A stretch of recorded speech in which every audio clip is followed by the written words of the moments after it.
Assalamualaikum warahmatullahi wabarakatuh. Waalaikumsalam warahmatullahi wabarakatuh. Bismillahi walhamdulillah. Wassalatu wassalamu ala sayyidina Rasulillah wa ala alihi wa sahbihi wa mawalah. La hawla wa la quwwata illa billah, amma ba'du. Saudara-saudara kaum muslimin yang berbahagia, di dalam kehidupan ini kita senantiasa mengambil iktibar, contoh dan teladan dari orang-orang sebelum kita. Itu sebabnya kepada baginda Nabi kita Muhammad sallallahu alaihi wasallam Allah Subhanahu wa taala menjelaskan cerita para nabi sebelum beliau dalam ayat "Tsumma naqussu 'alaika min amba'ir rusuli ma nusabbitu bihi fu'adak."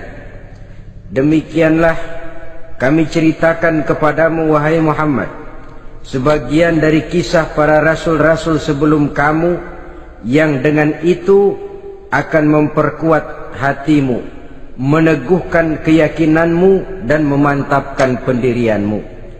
Inilah manfaatnya belajar dari sejarah. Jadi jangankan kita, baginda Nabi sendiri pun oleh Allah Subhanahu wa taala diceritakan sejarah para nabi sebelum beliau yang dimusuhi oleh umatnya, yang dicaci maki oleh kaumnya, yang terusir dari kampung halamannya, bahkan sampai ada yang terbunuh oleh umatnya.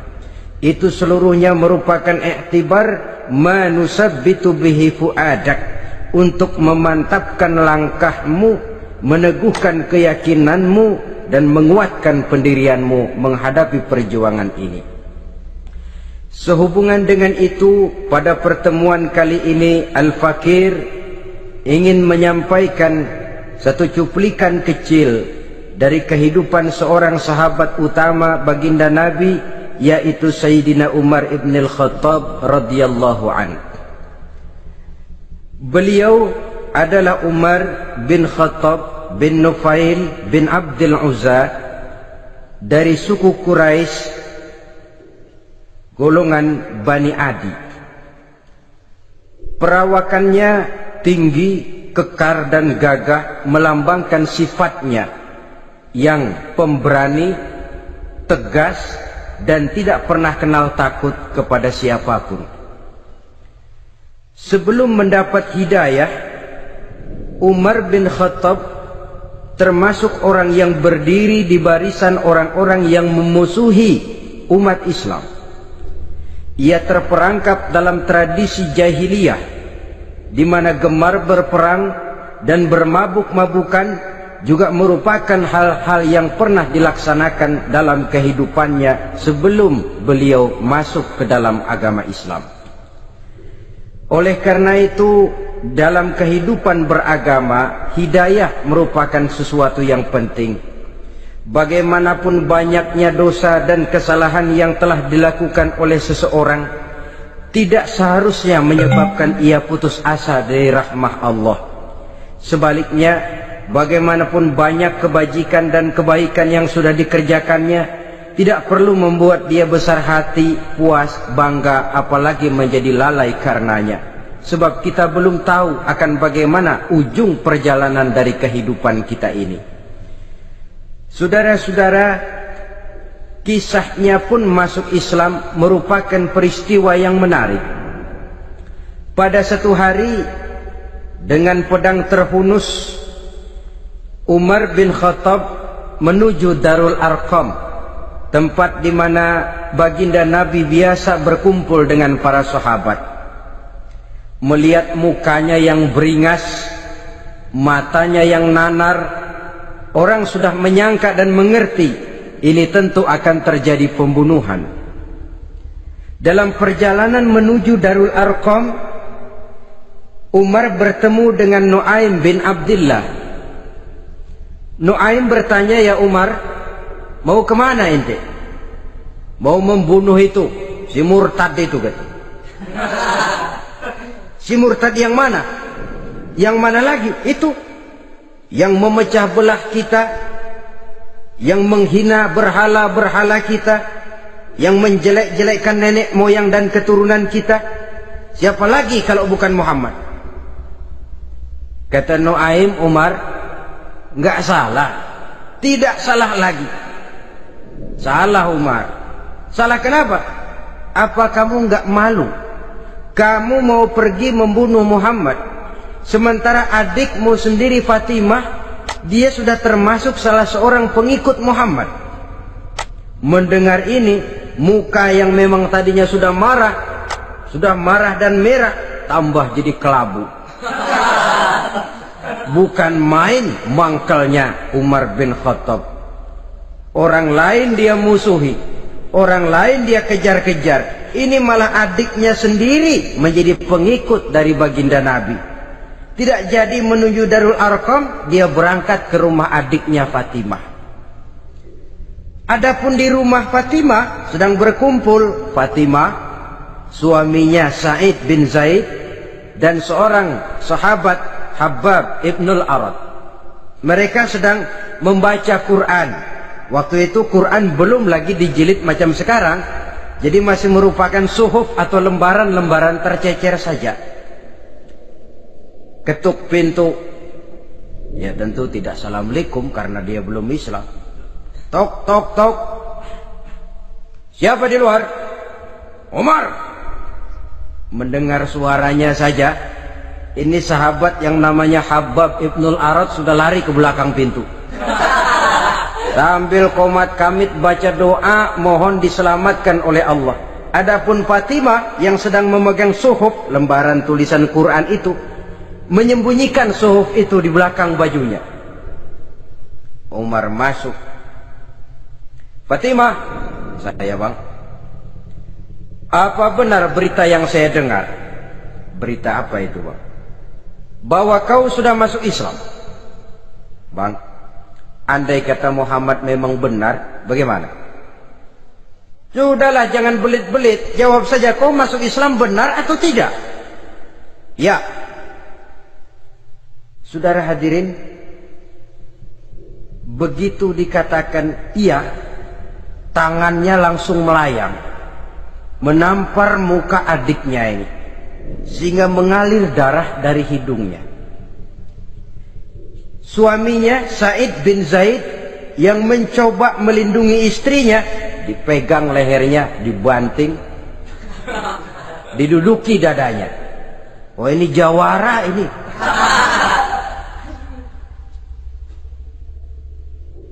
Namun pada saat sedemikian, suara kebenaran terpantul dari mulut Fatimah, adik dari Umar bin Khattab ini. Umar, apakah engkau memukul orang yang bersaksi bahwa tidak ada Tuhan melainkan Allah dan Muhammad Rasulullah? Apakah engkau menganiaya seseorang yang terpanggil untuk mengikuti kebenaran?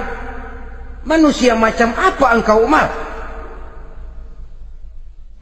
Saudara, memang dia orang keras, tapi hatinya mudah menerima kebenaran.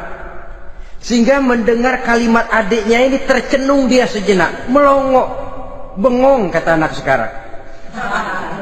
Ini kalau tidak karena keyakinan yang mantap, tidak mungkin orang ini, anak adik saya ini bicara macam begini. Umar, mengapa engkau memukul orang yang bersaksi bahwa tidak ada Tuhan melainkan Allah dan Muhammad Rasulullah? Mengapa engkau pukul orang yang mengikuti kebenaran, menerima hidayah dari Allah? Begitu yakin dan mantapnya, walaupun di tengah satu hal yang sangat menakutkan. Siapa yang tidak takut orang Quraisy berhadapan dengan Umar bin Khattab yang dikenal sebagai singa padang pasir pada waktu itu? Malahan dia termasuk salah seorang jagoan di tradisi masyarakat jahiliyah itu. Ada satu pasar yang namanya pasar Ukaz. Tiap tahun di pasar itu diadakan pesta. Pertama pertandingan syair. Jadi penyair waktu itu jadi kebanggaan. Syair-syair yang menang itu digantung di dinding Ka'bah. Jadi setiap suku akan bangga kalau mempunyai ahli syair yang hebat. Nah, lalu diadakan juga lah perlombaan balap kuda, memanah, termasuk gulat. Lah Umar ini tiap kali pertarungan mesti menang. Belum pernah ada yang berhasil mengalahkan dia. Jawara.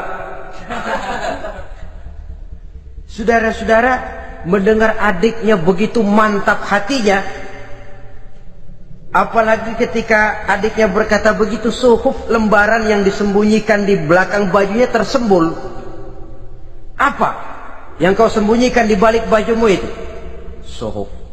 Apa suhuf itu? Lembaran Al-Quran. Coba saya lihat. Enggak boleh. Kenapa? Kamu kotor. Orang kotor tidak boleh megang Quran. Saya mau lihat. Enggak boleh. Kalau kamu mau lihat, mandi dulu. Diturutinya permintaan adiknya itu. Lalu diambilnya suhuf tadi. Dia baca. Kebetulan ayat yang dibacanya ayat pertama dari surah Toha yang berlanjut dengan ayat 14 pada surah yang sama. Dia baca, Bismillahirrahmanirrahim. Toha ma anzalna ilaikal Qur'ana litashqa illa tazkiratan liman yakhsha.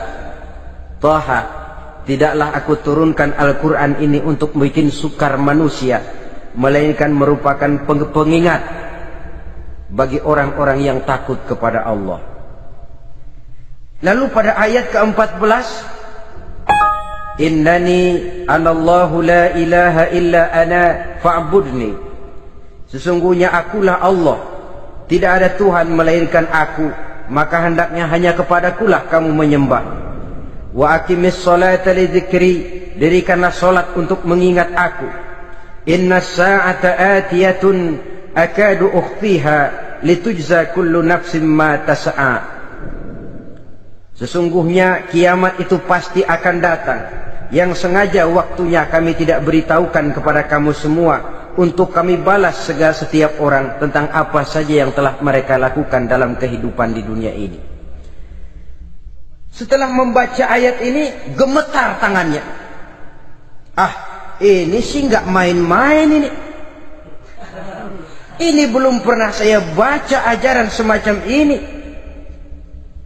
Tidak patut orang yang mempunyai kitab suci semacam ini dimusuhi. Ini sesuatu yang benar. Tergetar jiwanya. Hei Fatimah, Muhammad di mana Muhammad? Saya tidak akan memberitahu kepada kamu. Di mana? Saya tidak akan memberitahu. Lebih baik kau bunuh saya kalau memang maksudmu mau mencelakakan Muhammad. Sama sekali saya tidak akan mencelakakan dia, Fatimah. Kasih tahu saja, di mana dia? Darul Arqam. Bergegas dia menuju Darul Arqam. Di dalam Nabi memang sedang kumpul dengan para sahabat. Termasuk ada Sayyidina Hamzah yang juga terkenal jawara juga. Ketuk pintu. Ketuk pintu. Siapa di luar? Umar. Di dalam ini geger sebagian sahabat. Umar datang ini pasti bencana. Umar datang, wah, kalau istilah kampung, kerok dan urusan.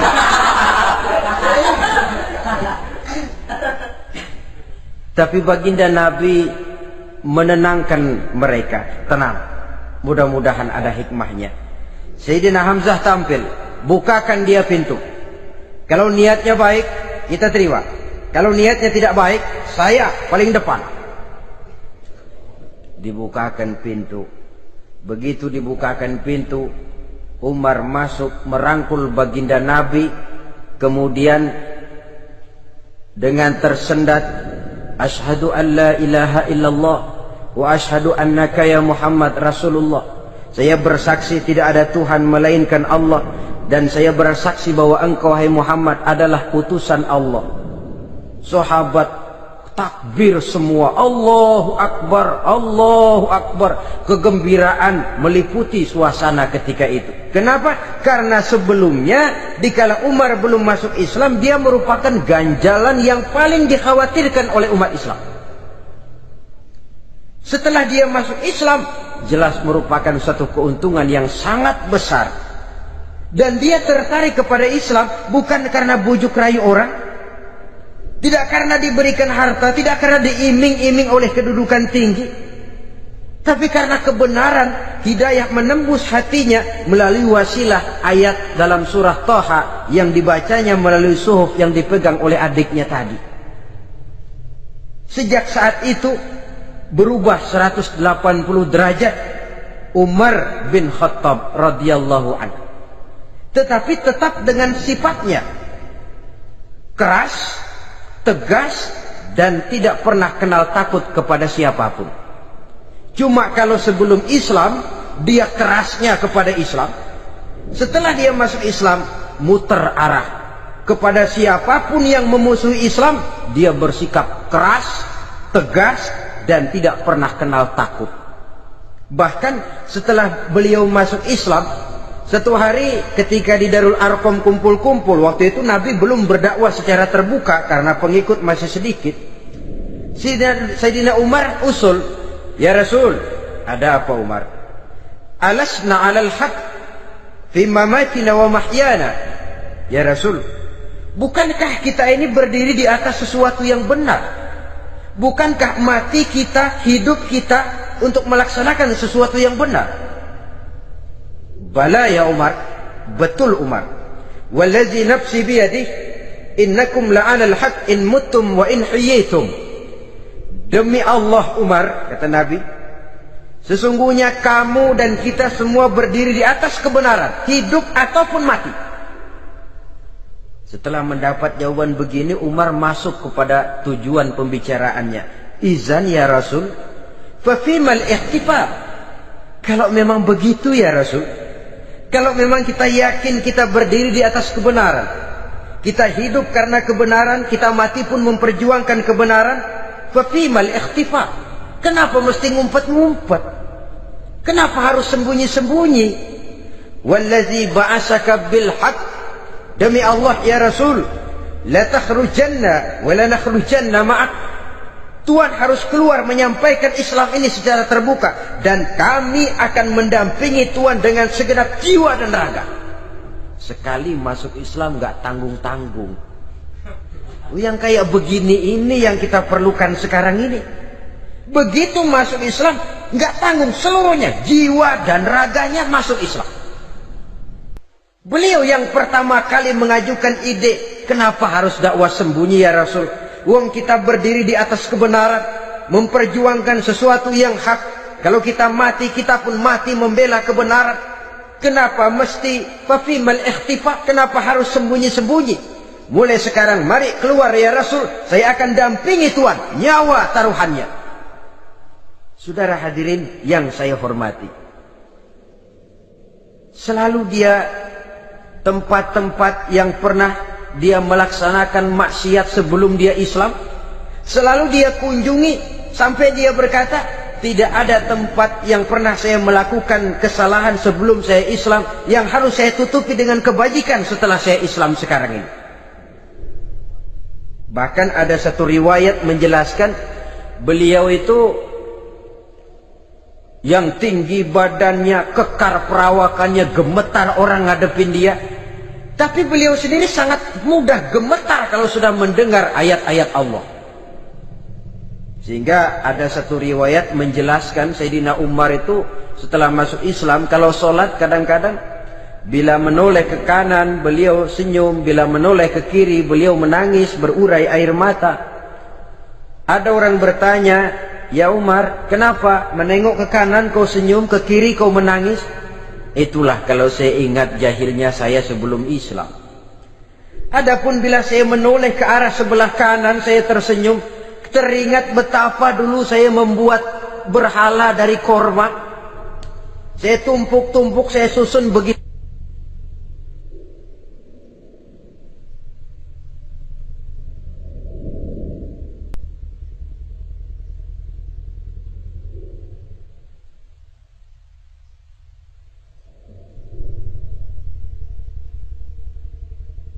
Itu rupa, setelah saya sembah saya makan itu kurma. Gagah betul saya waktu itu, sampai Tuhan pun saya makan. Adapun kalau saya menoleh ke kiri teringat putri kesayangan saya yang terbawa oleh tradisi jahiliyah, takut menanggung aib, merasa malu mempunyai anak perempuan, sampai dia terkubur hidup-hidup. Berurai air mata saya mengingat semua itu. Padahal Nabi sudah memberikan jaminan. Sebab saudara jangan lupa, orang kafir masuk Islam, dalam Islam itu dihitung dari bayi lagi, dari nol. Itulah untungnya. Jadi misalnya sudah 60 tahun, dari kecil sampai 60 tahun kafir, umur 61 masuk Islam. Nah, sejak umur 61 itulah yang dihisab oleh Allah. 60 tahun ke bawah gratis bersih pemutihan. Istimewa betul. Tapi jangan lalu diniatin, gua kafir aja. Nanti sudah tua-tua mau giliran mati baru Islam. Nah, itu diniatin lain. Ini yang karena faktor hidayah, saudara-saudara. Nah, cintanya kepada baginda Nabi luar biasa. Dalam setiap pertempuran beliau selalu di front terdepan. Bahkan demikian cintanya sampai ketika hari di mana baginda Nabi wafat, saudara-saudara. Disampaikan berita wafat Nabi kepada Umar ini. Ya Umar, baginda Nabi sudah wafat. Kamu ngomong apa? Baginda Nabi sudah wafat. Bukan sedih, nyabut pedang, keluar matanya melotot. Siapa yang bilang Muhammad mati, saya tabas batang lehernya. Begitu cintanya beliau kepada baginda Nabi, sampai-sampai nggak menerima kalau Nabi wafat. Taruhlah nggak bisa mati bersamaan, bolehlah mati beriring-iring saja barangkali maksudnya. Saudara-saudara, cabut pedang, kelayaban kemana-mana. Ayo, siapa ngomong Muhammad mati, saya tabas batang lehernya. Sampai bertemu dengan Sayyidina Umar, Sayyidina Abu Bakar. Di tempat orang banyak, Sayyidina Abu Bakar yang bijaksana ini pidato. Ayuhan nas, man kana ya'budu Muhammadan fa inna Muhammadan qad mata, wa man kana ya'budu Allah fa inna Allah hayyun la yamut. Wahai manusia, barang siapa yang menyembah Muhammad, maka Muhammad sudah mati. Tetapi barang siapa yang menyembah Allah, Allah akan hidup selamanya dan tidak akan pernah mati. Mendengar pidato ini, Sayyidina Umar sadar bahwa sebenarnya yang tidak bisa mati itu cuma Allah. Bagaimanapun agungnya baginda Nabi, besarnya baginda Nabi, tinggi akhlak budi pekertinya Nabi, cintanya beliau kepada Nabi, Nabi manusia dan manusia harus mati. Kemudian dibacakan surah Ali Imran ayat 144. Wa ma Muhammadun illa rasul qad khalat min qablihi rusul afa immata aw qutilan qalabtum ala aqabikum. Muhammad tidak lain daripada manusia, telah datang kepadanya rasul.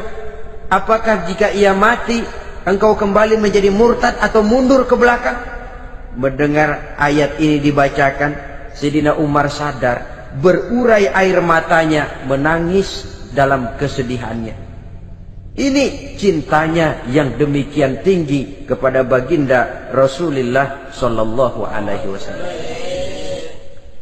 Begitulah seluruh kesalahan yang dia lakukan pada saat sebelum dia masuk Islam, berusaha dia tutupi dan dia tebus dengan segala kebaikan, pengabdian, perbuatan soleh setelah dia masuk Islam. Sehingga diajarkan oleh baginda Nabi, ittaqillaha haitsu ma kunta wa atbi'i sayyi'atal hasanata tamhuha wa khaliqin nasa bi khuluqin hasanin. Bertakwalah kamu kepada Allah, kata Nabi, dimanapun saja kamu berada. Jadi takwa tidak kenal tempat. Dimanapun saja kamu berada, bertakwalah kepada Allah. Di rumah takwa, di pasar takwa, di kantor takwa, di tengah orang banyak takwa, pada waktu sendirian takwa. Ittaqillaha haitsu ma kunta.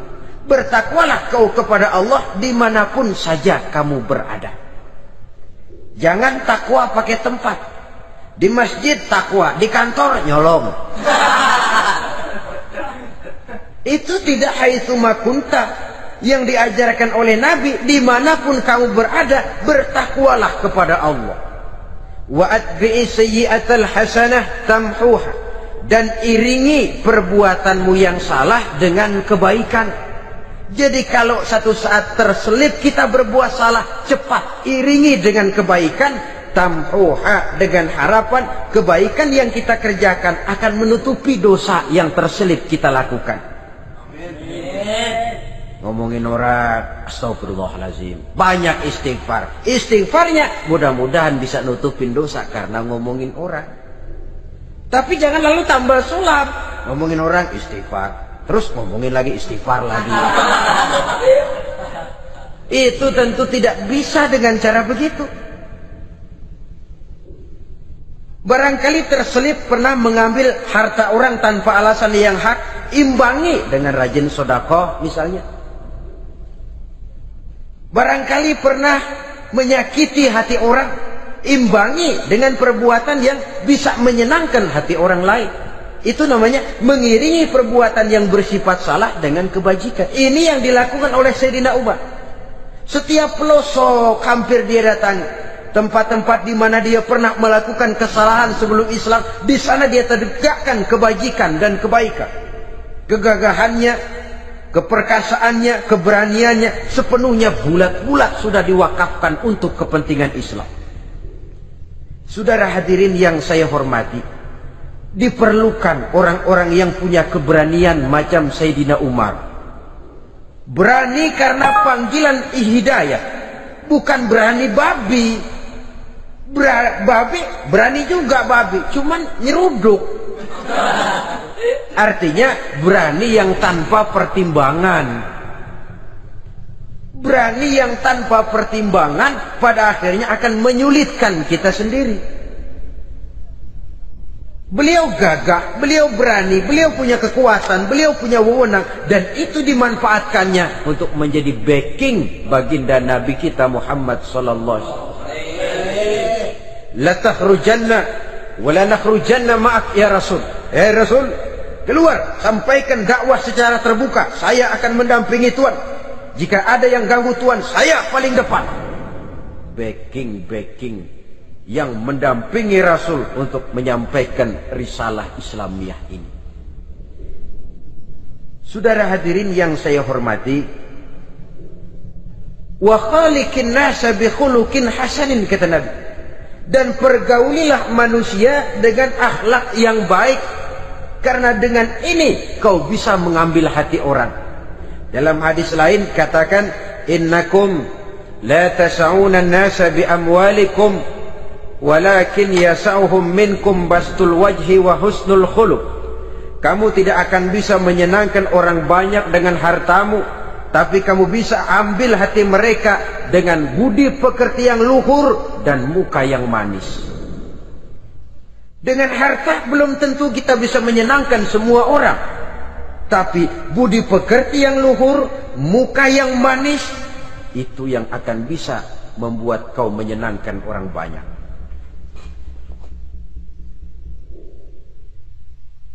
Setelah baginda Rasul wafat, pernah ketika berkumpul, Sayyidina Abu Bakar berkata kepada Sayyidina Umar, "Ya Umar, saya baiat kamu untuk menjadi khalifah." Jawab beliau, "Sayalah yang akan membaiat Tuan. Tapi Anda lebih utama dari saya, Umar. Keutamaan saya akan saya berikan kepada Tuan untuk mendukung kekhalifahan Tuan." Di sini kelihatan wataknya yang tidak ambisius, gagah, berani, perkasa, tapi tahu diri, nggak nyelonong, tidak menggunakan kekuasaannya, kegagahannya untuk maksud yang sewenang-wenang. Oleh karena itu, setelah Sayyidina Abu Bakar wafat, beliau dilantik menjadi khalifah. Keluarlah pidatonya yang terkenal, "Ayyuhan nas, inni qad wullitu alaikum walastu bi khairikum." Hai manusia, aku telah dipilih menjadi pemimpin kamu. padahal aku bukanlah orang yang terbaik di antara kamu.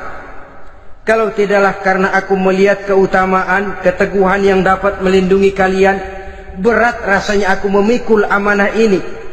Sebab apa? Alangkah beratnya menunggu datangnya perhitungan di akhirat nanti terhadap Umar. Ini yang jadi motifnya memegang jabatan khalifah. Sungguh berat bagi Umar menunggu datangnya saat perhitungan, sehingga seolah-olah kalau bisalah jadi Umar bin Khattab saja, jangan jadi khalifah kalau bisa. Tapi moya umat sudah kadang memilih. Sehingga benar kalau dalam satu hadis Nabi pernah mengajarkan jangan memberikan satu jabatan kepada orang yang memintanya. Sebab orang kalau sudah minta jabatan, apalagi pakai jilat-jilat, pakai upeti-upeti, tentu ada tendensinya. Ada batu di balik udang. Kalau udang di balik batu kan mungkin nggak kelihatan, tapi kalau batu di balik udang kelihatan betul itu. Ada maunya, ambisinya. Jangan memberikan satu jabatan kepada orang yang memintanya. Seakan di batinnya Sayyidina Umar menyesali. Kenapa Umar nggak jadi Umar saja, kok mau jadi khalifah gitu.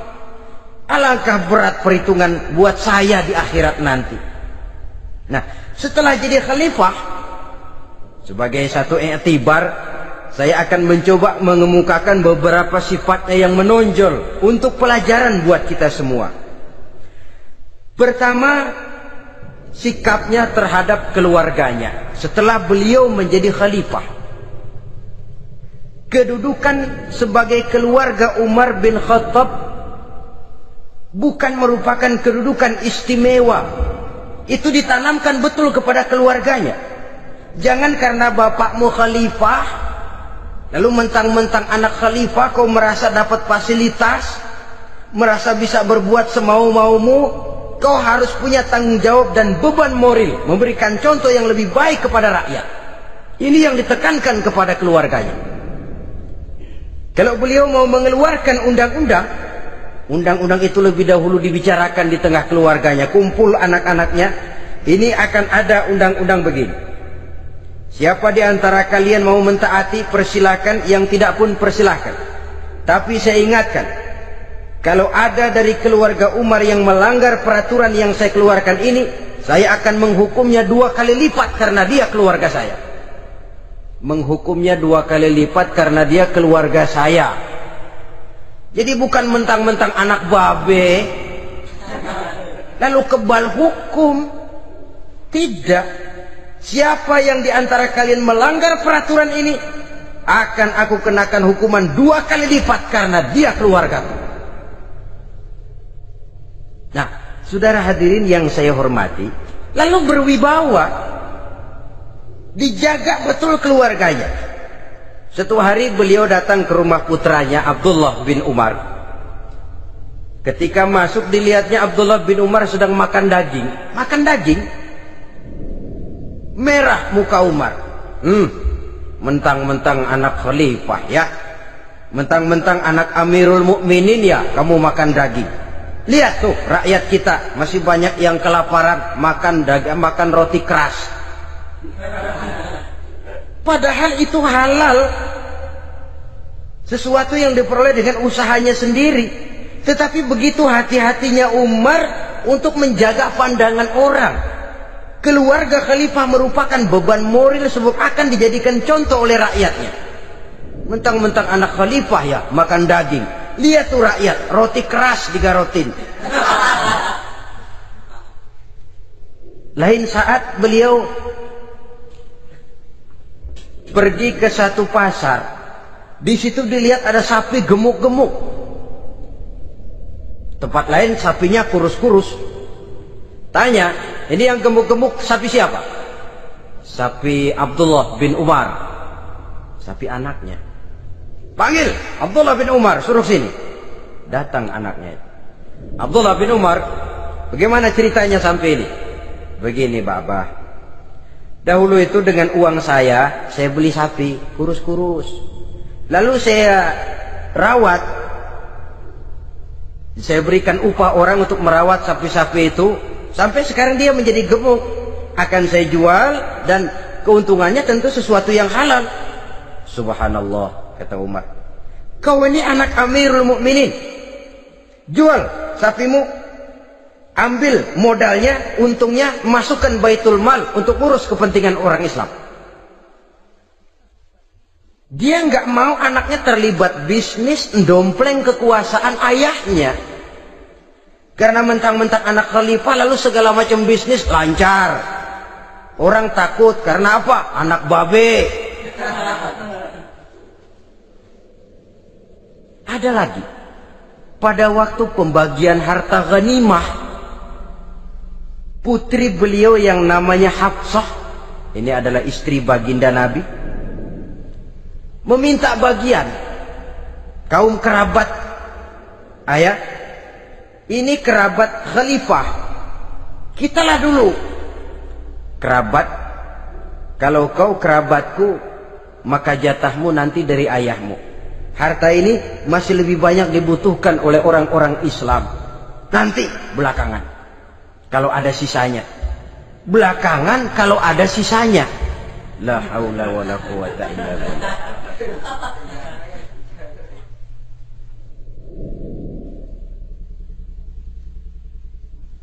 Saudara hadirin, itu terhadap keluarganya.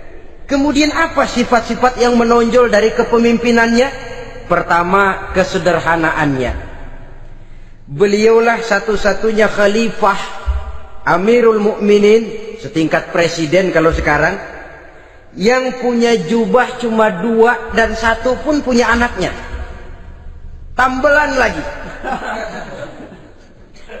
Pernah sholat Jumat terlambat, beliau naik mimbar untuk khutbah, sebelumnya minta maaf dulu. Saudara-saudara, maaf saya terlambat nungguin baju kering.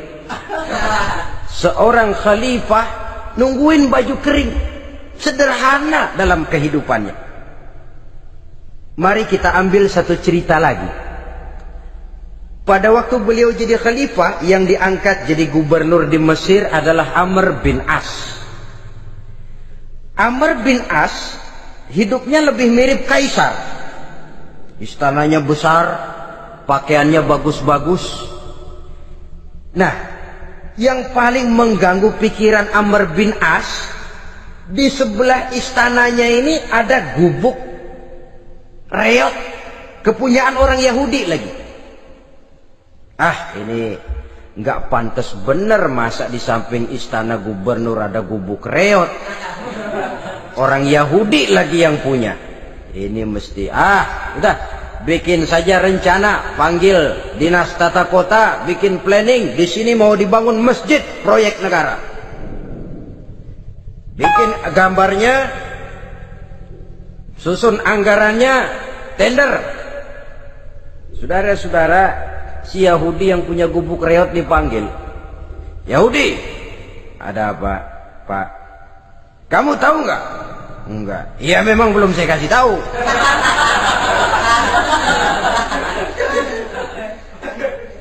Ada apa, Pak? Itu kamu punya gubuk, tahu, kena proyek. Proyek apa, Pak? Kami mau bangun masjid besar di situ, dan tidak sesuai ada gubuk reot di samping tempat gubernur. Jadi maksud Bapak, gubukmu, tanah-tanahnya mau saya bebaskan, saya beli. Enggak mau, Pak, saya enggak mau jual. Saya bayar 2 kali lipat. Enggak mau. 3 kali lipat, 6 kali lipat juga enggak mau, Pak. Saya dari muda peres keringat banting tulang cuma segitu-gitunya, Pak, tempat saya tinggal. Gubuk reot sama tanahnya sedikit, makmur saya, Pak, cuma rumah sama sumur.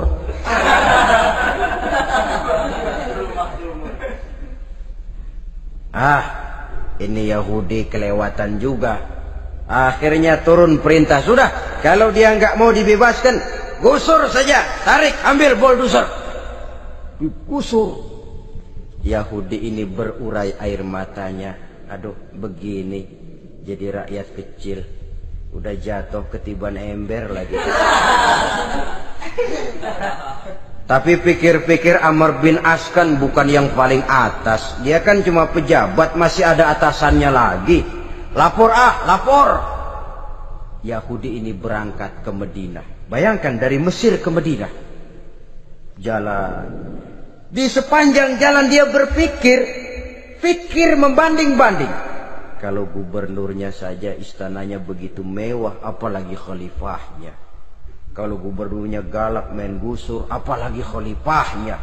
Dan saya bukan orang Islam, apa dia lemin ngadu? Apa dapat tanggapan? Berangkat dia sambil harap-harap cemas. Sampai di pintu kota Madinah, dia temui orang lagi tidur di bawah pohon korma. Selamat siang Pak. Ada apa? Pak. Apa? Mau lapor. Lapor apa? Bapak tahu Khalifah Umar bin Khattab? Tahu? Istananya di mana Pak? Istananya di atas lumpur. Di atas lumpur. Di atas lumpur. Pengawalnya banyak Pak. Banyak. Siapa Pak? Yatim piatu, janda-janda tua, orang-orang miskin, orang-orang lemah, itu pengawalnya. Pakaian kebesarannya apa sutra apa Pak? Pakaian kebesarannya malu dan takwa. Saya nggak ngerti Pak. Itulah Umar bin Khattab. Lalu orangnya sekarang di mana Pak? Di depan ente.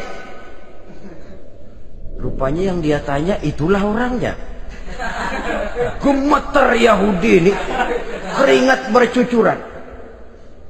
Coba, istananya di atas lumpur. Sebab beliau berprinsip, bagaimana saya bisa menghayati nasib rakyat kalau saya tidak merasakan apa yang mereka rasakan? Bagaimana saya nggak bisa tahu sakitnya lapar kalau saya belum pernah kelaparan? Itu prinsipnya. Istananya di atas lumpur. Para pengawalnya yatim piatu, janda-janda tua, orang-orang miskin, orang-orang lemah dan tidak mampu. Dan pakaian kebesarannya malu dan takwa. Kamu dari mana? Dari Mesir Pak. Ada apa? Mau laporan gubernur Bapak di Mesir yang namanya Amr bin As. Kenapa? Main gusur aja Pak. Ceritanya, iya dia mau bangun masjid. Kebetulan di areal itu saya punya tanah sama gubuk segitu-gitunya. Saya nggak mau dibeli, digusur Pak. Saya mau mencari keadilan.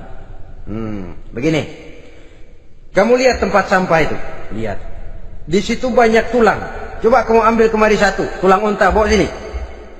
Bingung Yahudi. Pak, saya kemari mau cari keadilan.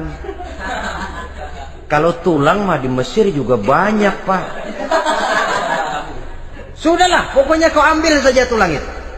Coker dapat dikasih. Tulang itu digaris lurus oleh Sidina Umar dengan ujung pedang. Red. Nah, nih, kau bawa kepada Amr bin As. Makin bingung itu Yahudi.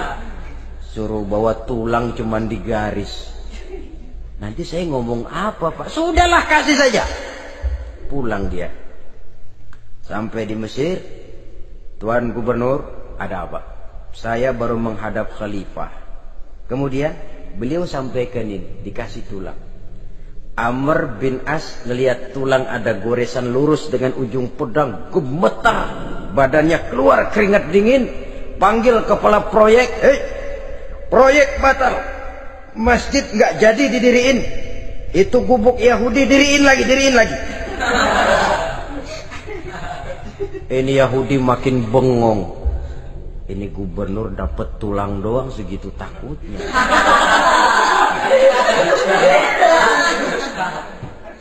Ada apa sebenarnya Tuan Gubernur? Kamu tahu? Ini nasihat pahit buat saya dari Amirul Mukminin Umar bin Khattab. Seolah-olah beliau bilang, "Hai Amr bin As, jangan mentang-mentang sedang berkuasa ya. Pada suatu saat kau akan jadi tulang-tulang kayak begini. Maka mumpung kamu masih hidup dan berkuasa, berlaku lurus dan adillah kamu seperti lurusnya garis di atas tulang ini. Red. Lurus, adil, jangan bengkok. Sebab kalau kamu bengkok, nanti aku yang luruskan pakai pedangku. Siapa yang nggak ngeper digituin? Sampai akhirnya apa? Kata si Yahudi, Pak, kalau begitu Islam adil ya. Adil. Kalau gitu biarin dah Pak, tanah saya. Mau kamu jual? Bukan saya jual Pak, saya kasih aja dah. Campur gubuk-gubuknya, ambil aja dah.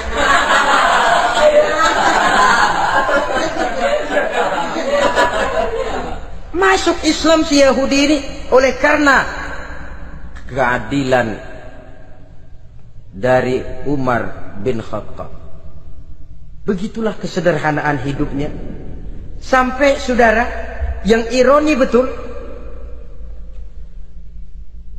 pernah Utsman bin Affan, Ali bin Abi Thalib, Thalhah dan Zubair kumpul mendengar berita bahwa Sayyidina Umar ini punya hutang.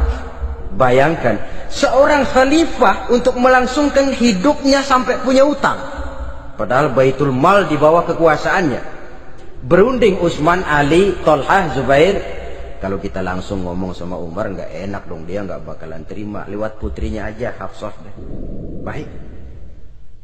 Hafsah ngomong sama Umar, Abah, kenapa? Bagaimana kalau honor Abah ditambah, ditingkatkan supaya hutang bisa ketutup? Hafsah, saya Abah. Siapa yang nyuruh kamu ngomong begitu? Enggak ada. Ada. Saya tahu ada ini. Kalau nggak ada, kamu nggak mungkin ngomong begitu. Tapi orangnya kalau saya tuntut, mereka mungkin nggak mau.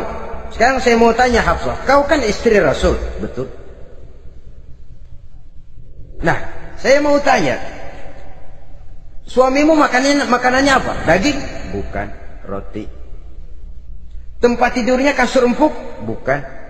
Kain kasar yang kalau musim panas kami bentangkan, kalau musim dingin separuh buat tidur, separuh buat selimut. Pakaian yang dibelikan untukmu berapa banyaknya? Cuma 2. Nah, itu guru saya, orang yang paling saya cintai, dan itu yang saya ikuti. Bahkan setelah beliau wafat, Sayyidina Umar ini hutangnya ditanggungkan kepada anaknya Abdullah bin Umar, dan itu pun dilunasi dengan menjual rumahnya, sehingga rumahnya itu disebut Darul Qadha, rumah bayar hutang. Begitu kesederhanaannya. Jadi nggak pakai aji mumpung jadi khalifah lalu kayak ikan gurita, tangan yang mana aja megang. Itu kan mental monyet. Monyet itu kan begitu, tangan megang kiri kanan, mulut ngawal, kaki megang, temennya dikasih masih ngerampas juga. Monyet rakus betul itu. Itu kesederhanaannya. Kenapa kesederhanaan ini timbul? Karena sikap zuhudnya. Zuhud itu tarkud dunia li ajlil akhirah. Orang yang mengambil dunia hanya yang diperlukan dengan lebih mengutamakan kehidupan akhirat. Watak zuhudnya yang sangat menonjol. Dialah pahlawan yang paling berani di medan perang. Dialah imam yang paling khusyuk di masjid. Dan tidak jarang kalau sholat sendiri, begitu membaca ayat yang menceritakan neraka, nangis berurai air matanya. Saudara hadirin ma'asyiral muslimin rahimakumullah. Jadi kesederhanaan dan kezuhudan ini bukan lewat teori disampaikan oleh Umar, bukan lewat penataran seluruh aparat, tidak, lewat contoh konkret. Inilah saya, contoh sederhana dan zuhud. Bagaimana saya akan bisa merasakan penderitaan kalau saya sendiri tidak pernah menderita? Bagaimana saya akan tahu sakitnya lapar kalau saya belum pernah kelaparan? Maka tanpa penataran, tanpa upgrading segala macam, berhasil karena prinsip keteladanan. Beliau jadi contoh utama. Dan sumber utamanya tentu tidak lain karena contoh dari baginda Nabi besar Muhammad sallallahu alaihi wasallam. 2, sederhana. Yang kedua, zuhud. Yang ketiga, sifat yang menonjol dari kekhalifahannya adalah adil. Kalau sudah bicara soal hukum, dia tidak pernah kenal kompromi. Adalah seorang pemuka Nasrani masuk Islam. Namanya Jabalah bin Aiham. Ketika dia bikin haji, kain ihramnya keinjak orang Arab yang hitam, Badui. Jengkel, dia merasa bekas tokoh. Enak aja nih orang udah jelek nginjak lagi. Ditempeleng orang tadi. Orang ini lapor kepada Umar. Panggil Jabalah bin Aiham. Panggil. Kau ditampar? Betul Khalifah. Tampar dia. Tampar lagi. Dipukul orang itu di depan Sayyidina Umar. Jadi tidak karena kau ini bekas kepala suku, kau ini bekas orang terhormat, lalu ada kebijaksanaan yang tidak bijaksana. Kebijaksanaan yang akhirnya jadi tidak bijaksana. Dan itu memang sudah dimulai dengan memblokir keluarganya. Tidak satu keluarganya pun yang boleh mempunyai perasaan bahwa menjadi keluarga khalifah merupakan fasilitas dan keuntungan. Kau jangan makan di atas punggungku. Kau jangan menikmati fasilitas di atas keringatku. Dan tidak ada keinginan mewariskan jabatan khalifah kepada anak-anaknya. Pernah beliau musyawarah, saya bingung, kenapa khalifah? Gubernur Kufah ini sulit nyari orang. Diangkat yang lemah, rakyat ngeluh. Diangkat yang keras, rakyat juga ngeluh. Ada calon khalifah, kalau ini mah nggak salah lagi nih buat gubernur Kufah. Siapa? Abdullah bin Umar, anak beliau sendiri.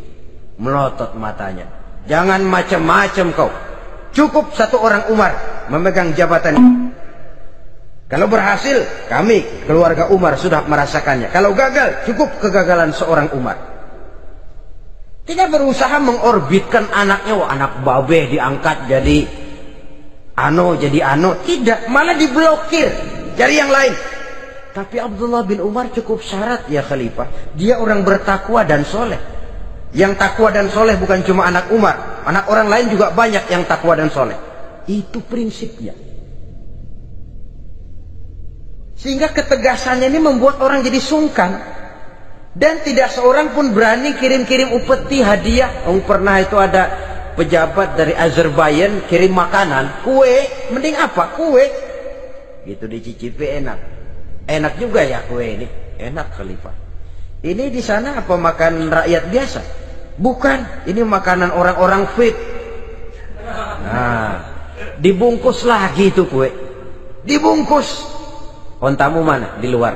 Ambil, bawa pulang, serahkan lagi kepada gubernur di sana, kasih tahu salam dari Umar bin Khattab. Kenyangkan dulu rakyat dengan makanan seperti ini. Kita belakangan. Jadi kalau rakyat lapar, saya orang pertama yang akan merasakan kelaparan. Tapi kalau rakyat makmur, biarlah saya menjadi orang terakhir yang kenyang. Kan bagus prinsip itu. Jikalau rakyat kelaparan, saya akan jadi orang pertama yang merasakan lapar. Tapi kalau rakyat makmur, biar saya jadi orang terakhir yang kenyang. Jangan dibalik. Pada saat rakyat kelaparan, dia kekenyangan. Dan selanjutnya, sikap keadilannya ini, saudara-saudara, menyebabkan hukum lalu jadi berwibawa. Pernah beliau jalan-jalan di lorong kota Madinah, di tempat yang namanya Harak bersama Aslam. Ada ibu-ibu, anaknya nangis, lapar ma, sabar dikit lagi matang gitu. Emang tuh ibu lagi ngerebus, bunyi air ngegulak, luguk. Umar lihati dari jauh, belum juga matang. Nih anak dari nangis, lapar, sampai capek nangis, sampai tidur. Anak tidur, Umar samperin, Bu,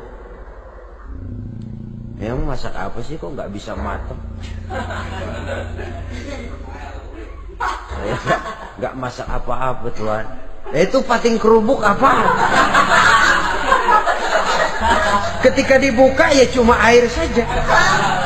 Subhanallah, ibu sudah ngebohongi anak ibu sendiri. Habis harus bagaimana tuan? Saya sudah nggak punya makanan untuk dimasak. Sementara perut nggak kenal kompromi. Jalan satu-satunya, ya terpaksa anak saya bohongi. Saya bilang sebentar lagi matang, sampai dia tidur sekarang ini. Memangnya Khalifah Umar gimana sih ngurusi rakyatnya? Subhanallah, dia orang zalim. Dia yang memegang urusan kami, tapi dia nggak tahu nasib saya. Anak kelaparan, keluarga terlantar. Oh begitu. Iya, zalim betul Umar bin Khattab itu. Kalau begitu ibu tunggu sebentar. Dia pulang bersama Aslam menuju Baitul Mal. Dia ambil tepung 1 karung, dipikul sendiri. Dipikul sendiri. Kata Aslam, ya Khalifah, biar saya yang bawa. Jangan.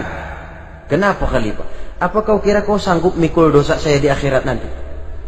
Biar saya yang mikul sendiri. Dia bawa ke tempat tuh ibu-ibu.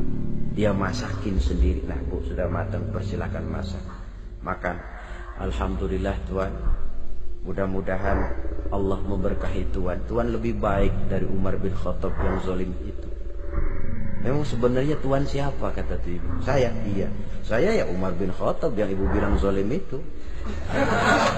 Gemetar si ibu. Gemetar si ibu. Tapi memang peka dan menghargai kritik orang.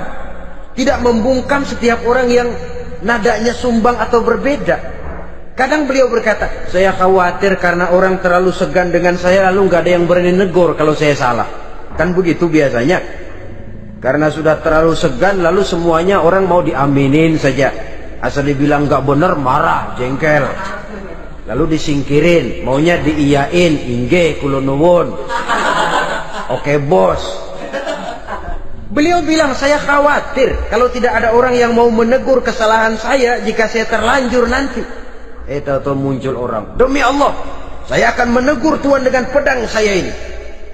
Cerah mukanya, senyum bibirnya, alhamdulillah. Anak muda, saya memerlukan orang macam kau yang berani berkata ya terhadap yang benar dan tidak terhadap yang tidak benar, apa dan bagaimanapun resikonya. Di sini kelihatan sikap beliau menghadapi orang yang berbeda pendapat. Keadilan, keberanian dan ketegasan, cepat menerima kebenaran merupakan serentetan dari sifat-sifat utama beliau sejak masuk Islam sampai menjadi khalifah yang kedua.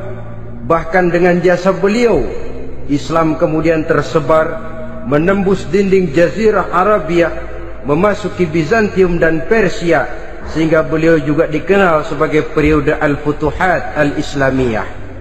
Nah saudara-saudara, inilah cuplikan kecil dari kehidupan seorang agung dan besar yang memang sangat terbatas kata-kata untuk melukiskan kebesaran itu. Namun yang secuplik ini mudah-mudahan menjadi sumbangan moral dalam rangka kita memperbaiki diri menuju kehidupan yang lebih baik. Terima kasih banyak atas segala perhatian.